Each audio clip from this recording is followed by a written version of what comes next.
Hello students, how are you all?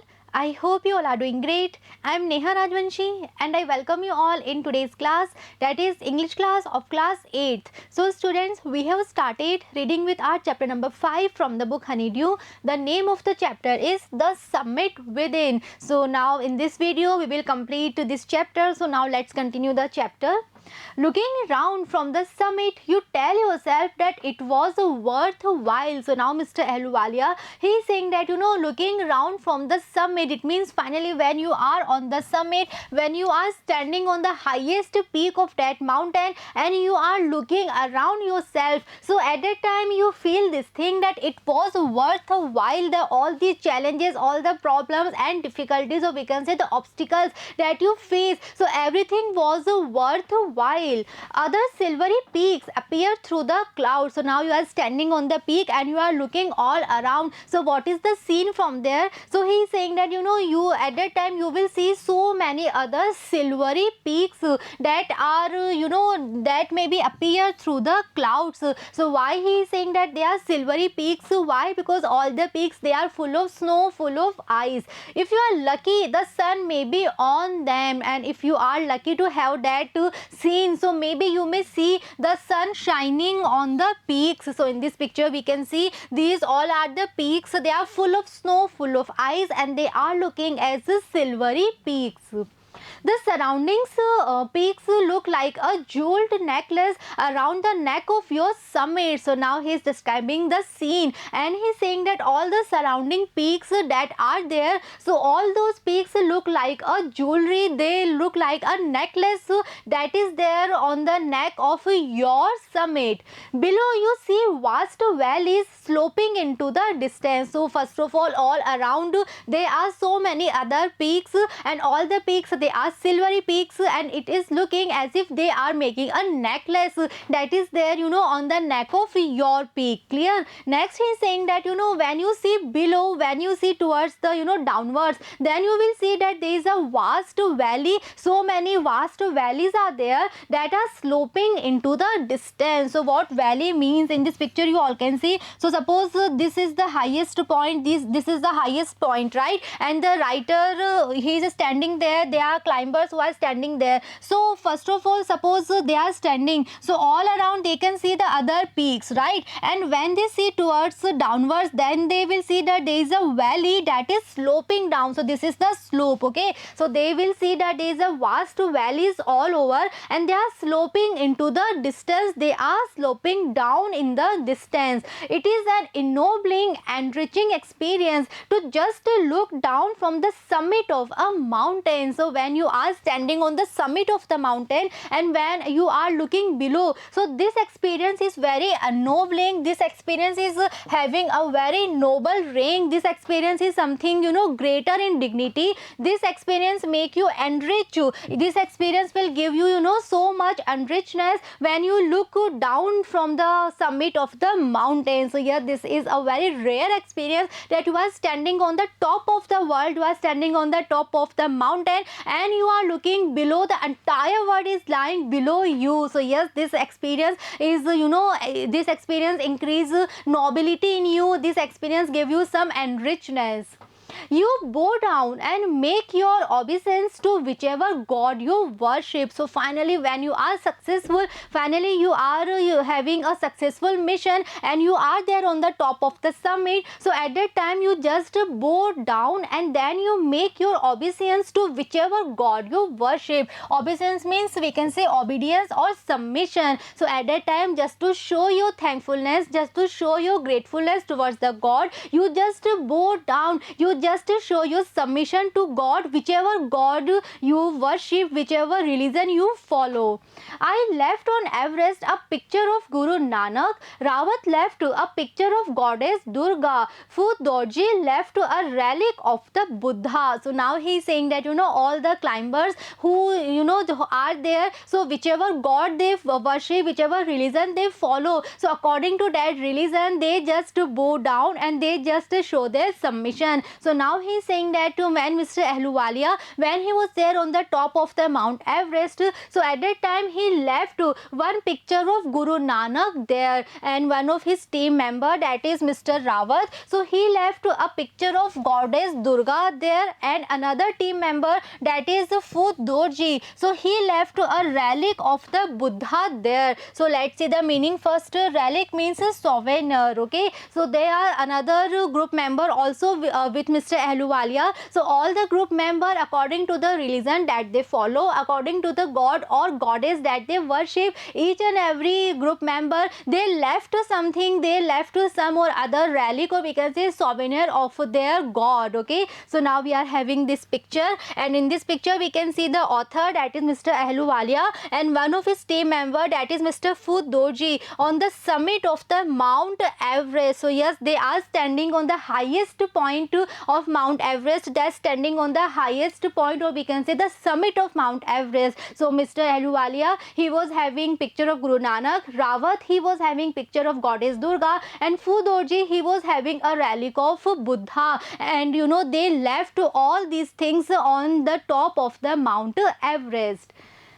Edmund Hillary had buried a cross under a crane, a heap of rocks and stones in the snow. And now he's continuing the same thing, and he's saying that Edmund Hillary, we all know about this great personality Edmund Hillary. So you know, Edmund Hillary had buried a cross, okay. Why cross? Because according to Christian religion, Edmund Hillary buried a cross under a crane. Crane is a heap of rocks and stones, okay. So it means a heap of rocks, like in this picture we all can see. So this kind of a heap of rocks was there. So Edmund Hillary buried a cross under this rock, okay, in the snow.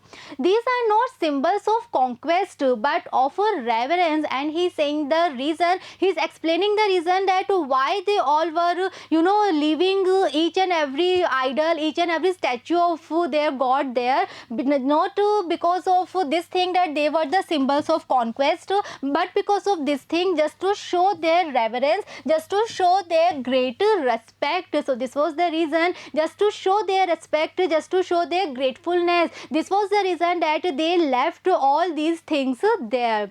The experience of having climbed to the summit changes you completely. And now one more time Mr. Ahluwalia, he is repeating this thing, that when you are on the top of the mountain, when you are a successful climber, so this thing brings a lot of changes in you, and this thing actually changes you completely. There is another summit, it is within yourself. So now Mr. Ahluwalia, now one more time he's coming back to this thing. He's talking about, you know, the title of our chapter also. So he's saying that, you know, there is another summit also. So all the climbers who are successful climbers, who are there on the top of the mountain, who are there on the top of the summit, so yes, they have conquered the summit, but still one more summit is there, and this summit is within yourself.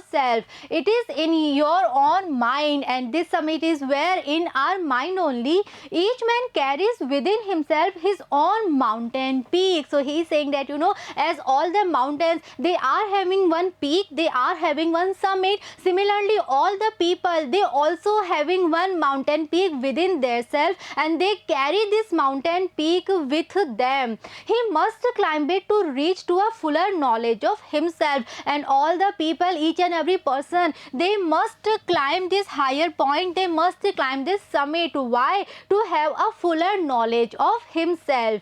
It is fearful and unscalable. It cannot be climbed by anyone else. And now he's talking about that summit that is within. So he's saying, you know, this summit is very fearful and this summit is unscalable, means this summit is not able to be climbed, and it cannot be climbed by anyone else. Okay, so ये जो summit है ये हमारे mind में है. So only we are able to climb it, only we are able to conquer it. No one else can climb on our summit, right? And all the people, they are having their own summit, and each and every person, they must climb on this summit just to have a fuller knowledge of themselves.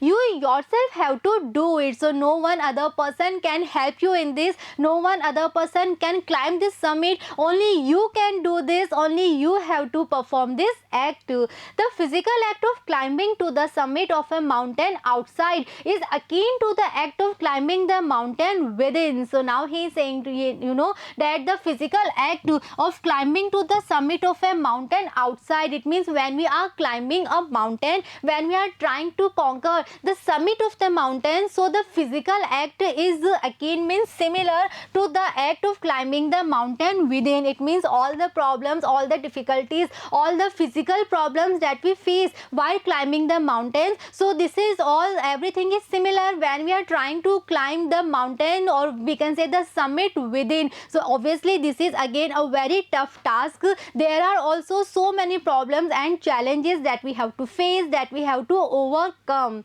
The effects of both the climbs are the same, and yes, the effects of both the climbs. Okay, so what are these two climbs?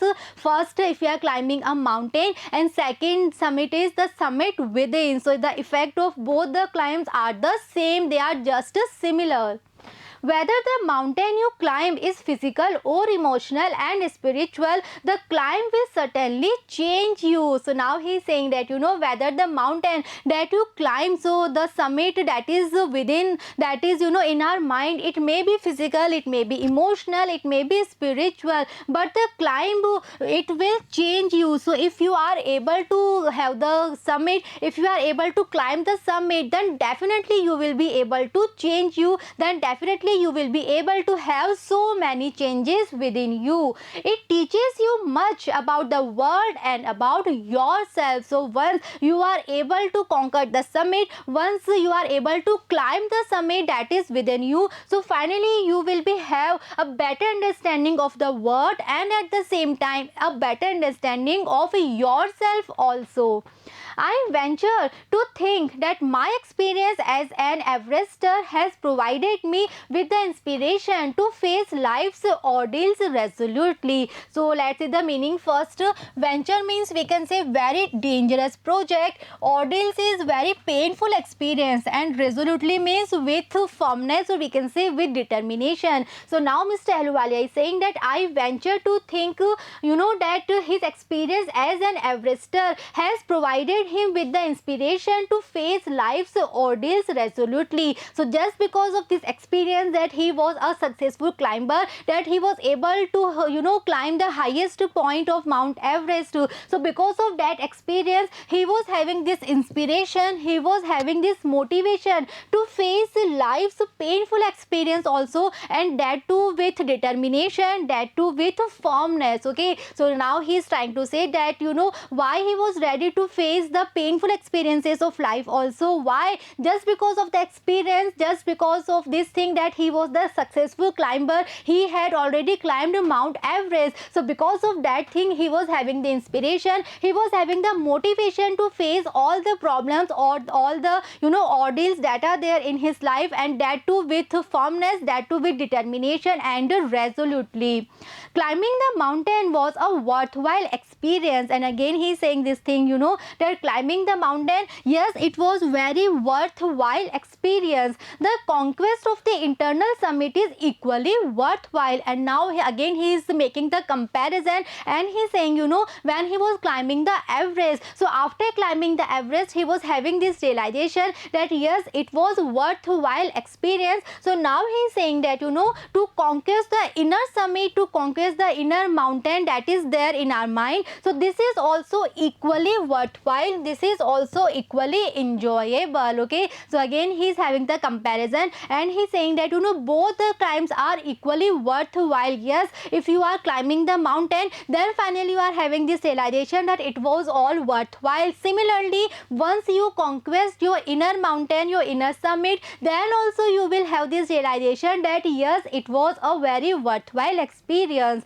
The internal summits are perhaps higher than Everest, and now he is saying that maybe जो हमारे inner summit है, the summit that is within, so they are perhaps higher than Everest, perhaps they are higher, perhaps they are mightier, perhaps they are full of more difficulties than the Everest itself. Okay, so now he is trying to say that yes, Everest पे तो हर कोई नहीं चढ़ पाता है, only जो climbers है, they only climb the Mount Everest, they only climb the mountains, but the summit that is within, that is in our mind. So each and every person, he should conquer that summit, he should conquer that mountain peak. Why? Then only he will have a fuller knowledge of himself, then only he will have a better understanding of the world and of himself also. Okay, and yes, this mountain peak is also having a lot of problem, a lot of difficulties, and maybe this climb is more difficult, this climb is more higher, and maybe this climb is full of more difficulties comparatively to the climb of Mount Everest. Okay, so students, we have completed the chapter here. It is a very interesting chapter, and yes, this chapter is full of motivation, full of inspiration. Each and every line of this chapter is full of inspiration for us. So I hope the chapter is very much clear to you all. In the next video, we will see the comprehension part, we will solve the questions. See you in the next video. Thank you.